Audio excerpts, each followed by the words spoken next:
Conversa de bastidor, com Bernardo Melo Franco.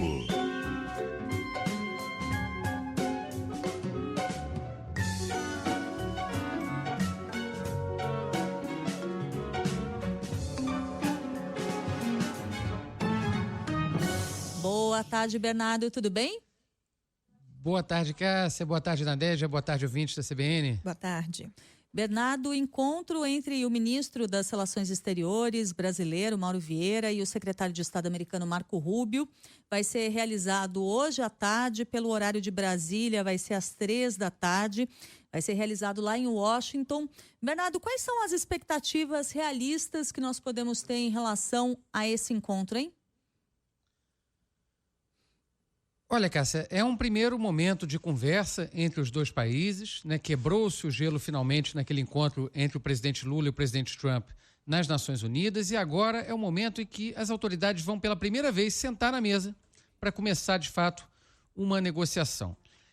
Ninguém tem a ilusão, Cássia, de que tudo vai ser resolvido nessa conversa de hoje, ou que o contencioso vai ficar para trás, ou que o Trump vai passar a ser um grande amigo do Lula e do Brasil. Mas a expectativa da diplomacia é que pelo menos essa discussão possa ser trazida para o campo da racionalidade. E por isso a estratégia brasileira é tentar vincular as conversas diretamente à negociação comercial.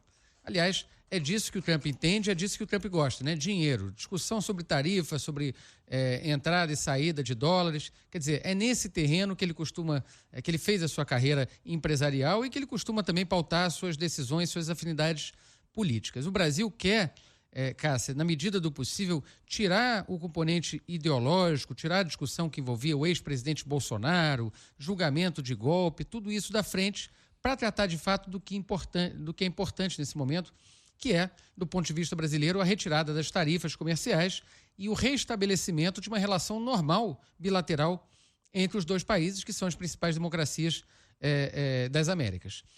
O que o Brasil precisa, o que o Brasil vai pedir nesse momento? Em primeiro lugar, a retirada do tarifaço, aquele tarifaço de 50% que foi aplicado à maior parte dos produtos brasileiros vendidos no mercado americano.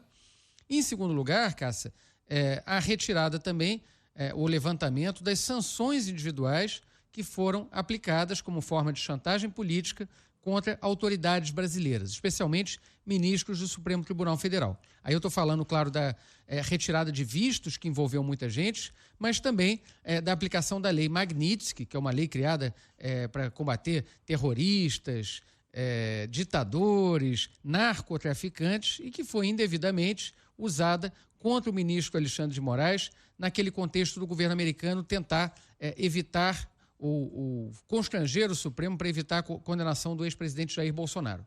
Isso não aconteceu, o Bolsonaro já está condenado, já está na fase final ali de apelação de recursos, deve ser preso.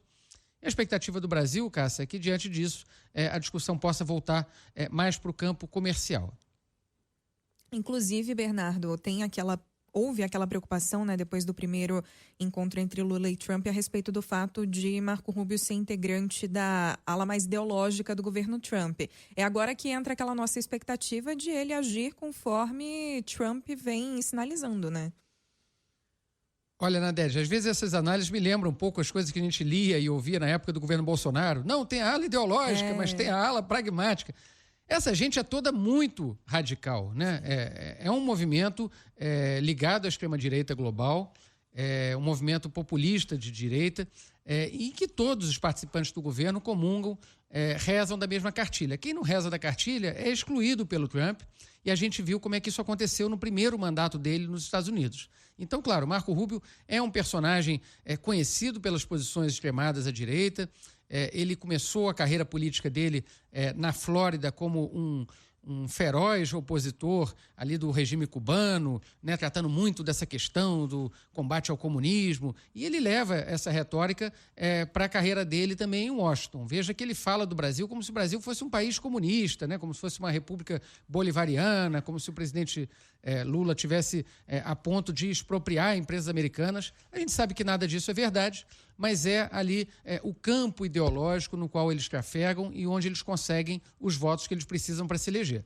Então, feita essa ressalva de que não existe assim um ideológico e um racional do governo Trump, o fato é que a vontade política do presidente americano, que foi expressada ali naquele encontro na ONU, ela deve dar o tom dessa conversa. Quer dizer, por mais que o Rubio tenha afinidades pessoais ou possa ter simpatia pela família Bolsonaro, se tem uma ordem do presidente americano para negociar com o Brasil e com o governo brasileiro, essa ordem ela tende a ser cumprida, pelo menos é isso que se espera. Agora, os americanos, Nadege e Cássia, também têm alguns pontos que eles querem botar nessa negociação para atrair o interesse deles. Claro que eles vão pedir contrapartidas a essa retirada ou esse abrandamento das tarifas. E aí tem 3 temas que estão sobre a mesa e que devem ser tratados nessa discussão. Primeiro, a questão das terras raras, né, dos minerais críticos, chamados assim. O Brasil, a gente sabe, tem reservas de lítio, tem reservas de nióbio, e essas são minerais que estão muito na mira dos americanos nesse momento, eles estão muito ligados a essa nova tecnologia, e os americanos querem reduzir a dependência da China para obter essas mercadorias. Portanto, é um ponto ali para discussão. Segundo, a questão das big techs, que a gente sabe que hoje são quase a locomotiva da economia americana, né? Essas grandes plataformas digitais. Cada vez que você entra ali para ver uma foto no Instagram, para responder um e-mail no Google, você está movimentando uma indústria bilionária que envolve venda de dados, que envolve comércio digital, que envolve também comunicações, e isso tudo os americanos não querem que seja regulado, não querem que seja tributado. E, por fim, tem aí também a questão do café, que é uma mercadoria que ficou punida ali pelo tarifaço, mas que começa a causar desconforto, mal-estar entre os consumidores americanos. O próprio Trump já reconheceu isso recentemente, portanto, é uma mercadoria que o Brasil é um grande, maior exportador e pode também ser posta na mesa de negociações. Vamos ver. Essa conversa de hoje, Cássia e Nadege, ela não deve ser uma conversa definitiva, não deve sair as autoridades ali anunciando um acordo comercial fechado. Mas é uma forma de quebrar o gelo, uma forma de encaminhar uma negociação para um encontro entre Lula e Trump, previsto para a semana que vem, lá na cúpula da Malásia. Bernardo Melo Franco, muito obrigada, Bernardo. Bom fim de semana para você, até terça. Para vocês também, um abraço, boa tarde para os ouvintes. Até mais.